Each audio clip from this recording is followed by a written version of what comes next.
salam sejahtera untuk kita semua. Mudah-mudahan kita semua dalam keadaan sehat tanpa kekurangan satu apapun. Perkenalkan, nama saya Helena Rudum Banturuan dengan nomor induk mahasiswa 31711111004 dari kelas reguler D Tambuk 2017, jurusan Pendidikan Pancasila Kewarganegaraan, Fakultas Ilmu Sosial, Universitas Negeri Medan. Nah, di sini tujuan saya membuat video ini yaitu untuk memaparkan hasil tugas rekayasa ide, mini riset dan proyek saya dari mata kuliah Inovasi Pembelajaran PKN. Sebelumnya yang terhormat buat Ibu dosen pengampu Ibu Sri Yunita SPD MPD dan buat Bapak Jamaluddin Rumi SPD MPD, izinkan saya memaparkan hasil tugas saya, yang dimana tugas saya ini berjudulkan bagaimana menerapkan metode pembelajaran talking stick guna meningkatkan hasil belajar siswa SMP pada mata pelajaran PKN. Sebelumnya saya akan menjelaskan sedikit apa itu metode pembelajaran talking stick. Nah, metode pembelajaran talking stick itu adalah suatu model pembelajaran kelompok dengan bantuan tongkat. Kelompok yang memegang tongkat terlebih dahulu wajib menjawab pertanyaan dari guru, siswa mempelajari materi dari guru setelah siswa mempelajari materi pokoknya. Selanjutnya kegiatan tersebut diulang terus-menerus sampai semua kelompok mendapat giliran untuk menjawab pertanyaan dari guru.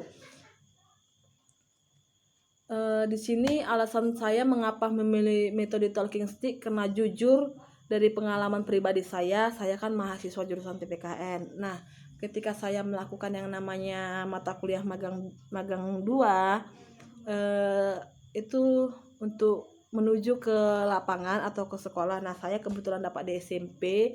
Kemudian dari pihak sekolah meminta saya untuk membantu sedikit guru mengajar PKN di sana ketika guru tidak ada atau ketika guru tidak masuk pada jam pelajaran PKN dengan alasan tertentu. Jadi saya masuk ke satu kelas, kemudian saya melihat ketika saya mencoba untuk menerangkan pembelajaran PKN, mereka merasa kurang menarik akan apa yang saya ajarkan, karena mungkin memang banyak sekali dari hasil yang saya lihat siswa-siswa SMP itu, jangankan siswa SMP, semua peserta didik banyak yang tidak terlalu suka dengan pembelajaran PKN karena mereka mengatakan sangat bosan. Oke, jadi saya coba berpikir bagaimana caranya agar pembelajaran yang saya ajarkan dapat meningkatkan hasil belajar peserta didik dan peserta didik pun mendapatkan ilmu. Saya searching Google, saya cari bagaimana. Nah, saya mendapatkan yang namanya metode talking stick ini. Kemudian ketika saya terapkan dan memang hasilnya nampak, walaupun tidak utuh, walaupun tidak sepenuhnya berubah drastis, tetapi ada mengalami peningkatan. Walaupun seperti itu, tetapi metode talking stick ini ada kelemahannya juga sih, yaitu dimana kelemahannya itu mungkin keadaan siswa yang kurang kondusif. Mengapa dikatakan kondusif? Mungkin karena memang saking semangatnya jadi teriak-teriak seperti itu. Nah, itu salah satu kelemahannya.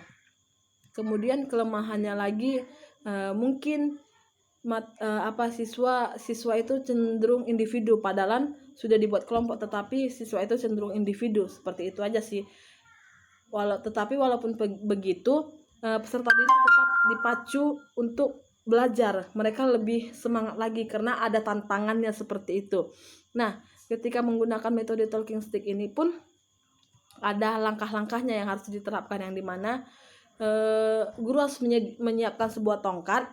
Kemudian guru menyampaikan materi pokok yang akan dipelajari, kemudian memberikan kesempatan kepada siswa untuk membaca dan mempelajari materi pegangan atau paketnya, dan itu materi itu harus diberikan kepada peserta didik beberapa hari sebelum memulai pertemuan proses belajar mengajar. Kemudian kalau di rencana pembelajaran PKN-nya bisa diterapkan kayak gini, contohnya di kelas 7 nih, di kelas 7 atau kelas 2 SMP. Nah, kan setiap pelajaran itu PKN itu biasanya hanya 2 kali 40 menit 2 les. Nah, kita ambil materi pokoknya itu keberagaman suku, agama, ras, dan antar golongan dalam bingkai Bhinneka Tunggal Ika. Nah, submaterinya itu keberagaman dalam masyarakat Indonesia. Kemudian kalau mengingat waktu yang hanya 2 kali 40 menit untuk membagi banyak kelompok, itu bakalan sangat sulit. Nah, contohnya ketika peserta didiknya kita buat hanya 25 orang atau 30 orang, itu masih bisa jadikan satu kelompok. Nah, dibuat kelompok keliling, karena membuat kelompok itu banyak makan waktu, jadi hanya satu kelompok aja. Dibuat satu kelompok keliling dalam ruangan. Kemudian guru memberikan tongkat, kita ibaratkan ini tongkat ya. Maaf kalau saya menggunakan ini, karena ini ada benda yang terdekat di rumah saya. Jadi ini saya gunakan, contohnya ini tongkatnya. Baru guru sudah membentuk satu kelompok itu, kemudian bisa menggunakan yang namanya musik. Nah, guru memutar musik, dan musik itu harus berjalan. Ketika musik berjalan, tongkat harus berjalan, dioper dari satu ke satu ke satu ke satu. Nah, ketika musik berhenti, siswa yang memegang tongkat itu harus bisa, itulah siswa yang mendapat pertanyaan dari guru, dan siswa itu harus menjawab. Nah, yang membuat seru ini, kenapa peserta didik itu tertarik untuk belajar PKN ini, karena ada tantangannya, yaitu ketika tidak bisa menjawab maka akan mendapat hukuman, mungkin seperti bernyanyi atau berpuisi atau apa. Jadi mereka sangat semangat untuk belajar. Nah, setelah itu dilakukan secara berulang-ulang, sehingga pastikan jika waktunya tidak cukup tidak masalah, tapi pastikan semua peserta didik mendapat pertanyaan minimal sekali menjawab. Mungkin itu saja yang bisa diterapkan menggunakan metode talking stick ini, walaupun ada kelemahannya. Jadi kesimpulannya gini, kesimpulannya itu talking stick termasuk salah satu model pembelajaran kooperatif, yang dimana model pembelajaran dilakukan dengan bantuan tongkat.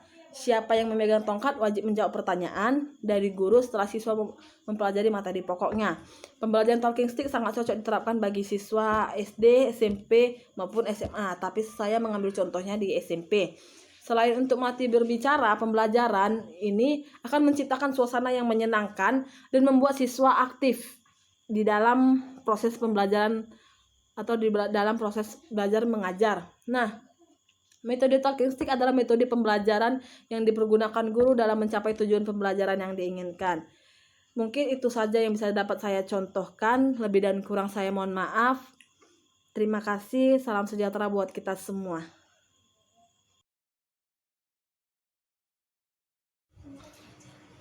Jadi kan di sini saya akan memberikan contohnya ketika dipraktikkan seperti apa. Contohnya saya guru nih. Nah, ini peserta didik saya.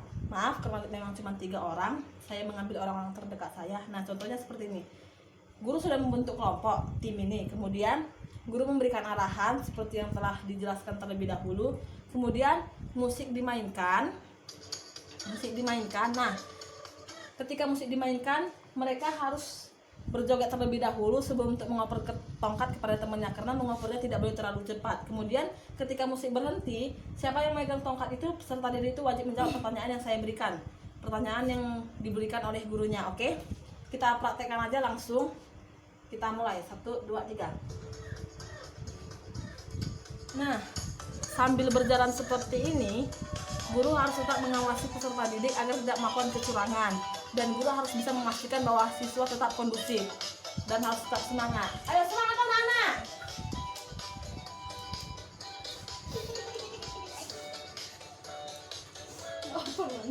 Nah, kendala-kendalanya itu seperti ini. Pasti banyak siswa yang agak bising, tertawa-tertawa, tetapi itu menjadi penyemangat buat mereka.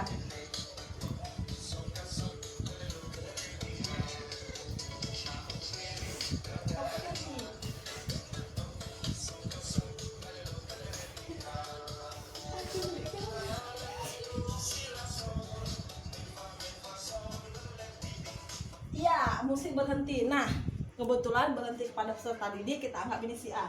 Saya akan memberi pertanyaan kepada si A. Nah, si A, menurut kamu, mengapa kita harus tetap menghargai perbedaan yang ada di tengah-tengah kita di masyarakat, walaupun berbeda suku, agama, budaya? Karena negara kita negara NKRI, Bhinneka Tunggal Ika, walaupun berbeda-beda suku tetapi tetap satu jua. Nah, itu dia kawan-kawan. Jadi, ketika peserta didik mampu menjawab, maka semua akan memberikan give applause, tepuk tangan. Ayo teman, tepuk tangan yang lain. Nah, mungkin itu saja contoh yang dapat saya berikan. Kurang dan lebih saya mohon maaf. Sampai jumpa, dah.